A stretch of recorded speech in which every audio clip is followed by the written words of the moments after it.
मिलिए हर्षवर्धन से, उस राजा से जिसका दिल सिर्फ शिव के लिए धड़कता था। पुष्यभूति वंश के ताकतवर राजा हर्षवर्धन कोई मामूली राजा नहीं थे।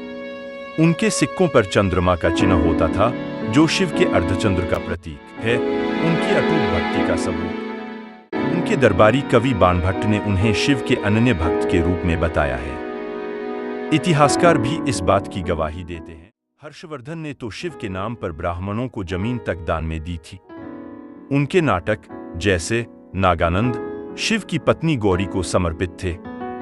मधुबन से लेकर सोनीपत और नालंदा तक के शिलालेखों में हर्षवर्धन को बार बार परमहेश्वर की उपाधि से सम्मानित किया गया है, यानी शिव के सबसे बड़े भक्त। कुछ गलतफहमियों के विपरीत वो कोई बौद्ध धर्म में परिवर्तित नहीं हुए थे।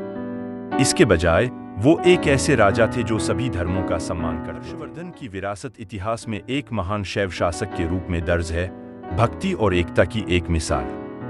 शिलालेख राजा का प्रत्यक्ष शब्द है और फिर दूसरा प्रमाण साहित्य है, क्योंकि शैव संतों ने भी कई वैष्णव, शाक्त, बौद्ध और जैन महाकाव्य आदि लिखे और बाद के पारंपरिक ग्रंथ किसी काम के नहीं हैं।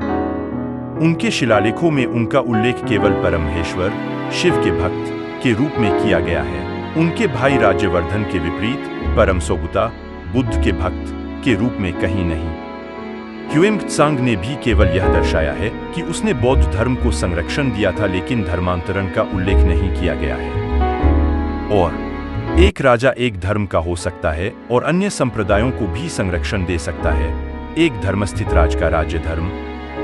सभी तरह से शैव राजाओं ने वैष्णवों, बौद्धों, जैनियों और अन्य को भी संरक्षण दिया, तो क्या वे समन्वयवादी हो गए?